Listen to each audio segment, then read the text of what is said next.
मैं हूं स्निग्धा और आप देख रहे हैं हमारी ये खास पेशकश। भारत को नदियों का देश कहा जाता है क्योंकि यहाँ छोटी बड़ी हजारों नदियां हैं।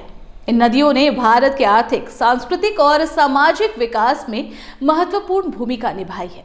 लेकिन भारत के साथ साथ इस पूरी दुनिया में नदियों की भरमार है जो अर्थव्यवस्था, कृषि और जीवन का आधार है।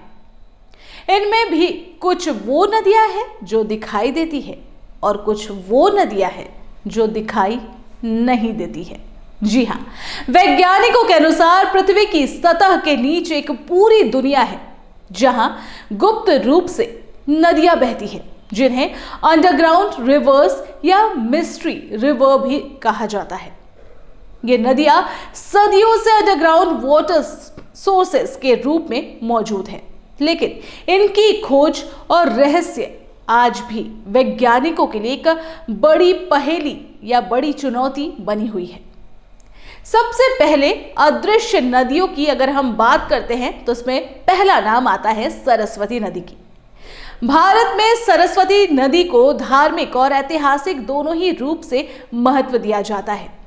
हालांकि ये भौतिक रूप से दिखाई नहीं देती, लेकिन हिंदू मान्यताओं के अनुसार ये नदी गंगा और यमुना के साथ प्रयागराज में त्रिवेणी संगम पर अदृश्य रूप से बहती है।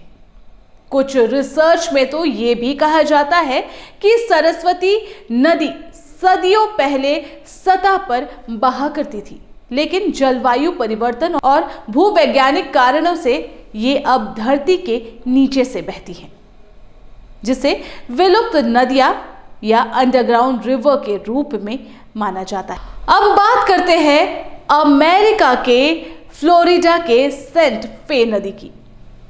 उत्तरी फ्लोरिडा में बहने वाली सेंटा फे नदी लगभग 121 किलोमीटर तक बहती है। यह नदी एक बड़े सिंक होल के जरिए जमीन के नीचे से बहती है। वैसे तो ये नदी कुछ दूर तक भूमिगत रूप से बहती है, लेकिन फिर से रहस्यमय ढंग से सतह पर वापस प्रकट हो जाती है। ये इसकी जल निकासी प्रणाली को एक अनोखा भूमिगत नदी बनाती है। अगला नंबर आता है रियो कैमू नदी का। पोर्टो रिको की रियो कैमू नदी विश्व की तीसरी सबसे बड़ी अंडरग्राउंड नदी मानी जाती है। यह नदी 1 लाख साल पुरानी गुफाओं से होकर बहती है। इस नदी और गुफा प्रणाली को Camus river caves national park के रूप में भी संरक्षित किया गया है, जो उसकी सुंदरता का और महत्व बढ़ा देता है। इसके बाद बात करते हैं फ्रांस में बहने वाली लबोइच नदी। यूरोप की सबसे लंबी भूमिगत नदी मानी जाती है।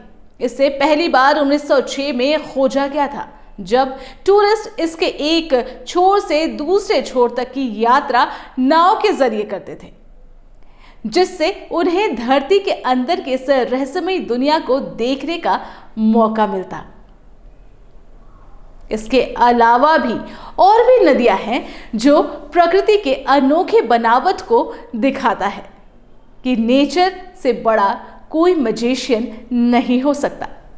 साथ ही और भी न जाने कितने ही ऐसी नदियां होंगी जिसके बारे में शायद हमें नहीं पता हो और जो शायद हमारे पैरों के नीचे से बह रही होंगी और हमें इसका अंदाजा ही नहीं।